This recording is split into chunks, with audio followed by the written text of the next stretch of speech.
Simula ngayon ay hindi na ako bibili ng ice cream sa labas dahil kayang-kaya naman palang gawin yun dito sa loob ng bahay na hindi ka naman gagastos ng malaki. At gagamit lang ako dito ng 3 sangkap, creme densada, manggang hinog at Dutch meal. At sa halagang 136 pesos ay nakagawa na ako dito ng 1.4 liter ng ice cream. Kaya tara mga Marcy, simulan na natin. Pero bago natin simulan, dapat na i-chilled nyo na muna yung creme densada ng overnight. Or kung nagmamadali naman kayong gumawa, pwede na yung 6 to 8 hours. Kailangan talaga na i-chilled natin siya sa freezer. Gagamit lang ako ng hand mixer para ma-double natin yung volume ng creme densada. At habang binibit natin ay unti-unti nating ilalagay yung Dutch meal. Kung nagtatanong naman kayo kung pwede yung Yakult, yes po, pwede nyo rin gamitin yung Yakult. At sunod ko namang ilalagay dyan yung manggang hinog na dinurog ko lang. Gumamit lang ako nung pangkayod sa melon para mas madurog siya. Para mas maging makatotohanan yung kulay ng mangga, nagpatak lang ako ng food coloring na yellow. Yan din yung ginamit ko nung nagawa ako nung egg palitaw. Then, tuloy-tuloy lang tayong mag-beat hanggang makita na natin na nag-double na yung volume nung ginagawa nating mixture. At ganun lang po kadali mga Marcies, nakagawa na tayo ng mixed fruits mango ice cream. Ililipat ko lang yan sa isang container na malinis. Mas maganda kung gagamit din kayo ng container ng ice cream para makita nyo or malaman nyo yung nagawa ninyo. Next naman natin gagawin yung isang manggang hinog. Bali hiniwa ko lang din yun ng maliliit na pa-cubes at ilalagay rin natin dito sa ginawa natin na mango ice cream para pag kinain na natin tong ice cream ay meron tayong malalasahan na mango bits. Bala ko pa sana nalalagyan ko rin to ng cheese kaso naisip ko baka mag-iba yung lasa kaya next naman na gagawin ko ay yung mango con queso ice cream. At tatakpan na natin then i-chill na natin sa freezer na mga 6 to 8 hours. Pero ako, ang ginawa ko ay overnight ko siyang i-chill dahil hindi ko pa naman siya kakainin mga Marcies at mas gusto ko talaga yung malamig na ice cream. At dahil kagabi ko to ginawa, mas maganda talaga na i-overnight to sa freezer.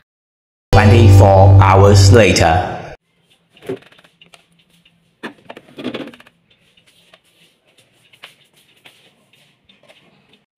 At eto na mga Marcies, tatry na natin tikman yung ginawa kong mixed fruits mango ice cream. Sa kulay pa lang mga Marcies, sino mag-aakala na DIY lang to? At yung texture niya para talaga din siyang ice cream. Kung hindi nga lang siya nakalagay sa vanilla na lalagyanan, ay mapagkakamalan talaga to yung mga nabibiling ice cream sa grocery store. Let's try na mga Marcies! Hello Marcies!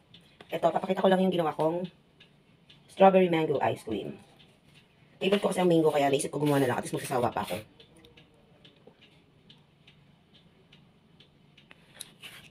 Alam Marcies, ang sarap. Promise. Ayan yan o. Nakagawa ako ng 1.4 liters. Ganito siya kalaki o. Ang nagastos ko lang dito, creme densada 66 pesos. Tapos Dutch meal ni Kali 25, hindi pala ipaalam. 25 tsaka 66. 91. Plus, yung manggang hinog. Nabili ko yun yung ganong kahinog na kasi. Mas magandang kunin nyo yung talagang as in hinog na. Bali nakuha ko yun ng 45 pesos yung dalawa. So 100 kilo kasi. So magkano na? 91 plus 45.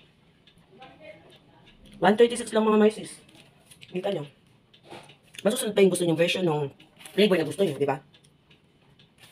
Natry ko na ito dating gumawa. Yakult ice cream naman. Ang nakaubos nun si Cathy tsaka yung papa ni Kali. So, ano pang ginagawa niyo mga Marcies? Try nyo na din.